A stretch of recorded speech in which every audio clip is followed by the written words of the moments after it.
আলমগীর ভাই সরেন, media coverage করতে পারতেছেন। ভাই আপনি বলছেন আসতে হবে না, আসলে বললো যে আপনি খালি একা আসছেন, ওরা আসলো সবটাই তো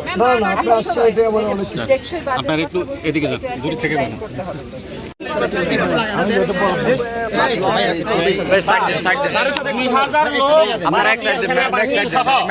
গুলি করে বাংলাদেশের লোকদেরকে তারাই দিয়ে তারা রাত্রে কাটিয়ে দিছে, যার কারণে বন্যার পানিও না, বৃষ্টির পানিও না, উজানে তাদের বাঁধ ছিল 80 কিলোমিটার একসাথে 80 বাংলাদেশের হাজার হাজার কিলোমিটার ক্ষতি করছে এবং 100 জন লোক মারা গেছে। আবার যদি বৃষ্টি হয় 200 লোক মারা যাবে।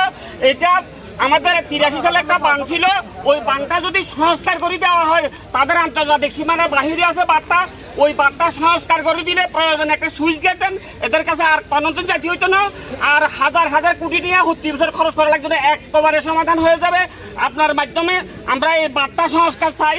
এই বাঁধটা সংস্কার করে দিলে কোনো মানুষ মারা যাবে না, এলাকার কোনো ক্ষতি হবে না। এই বাঁধটাও সংস্কার করে দিলে একেবারে 20 বছরের ভিতরে সমাধান হয়ে যাবে, এইটাই চাই আমরা।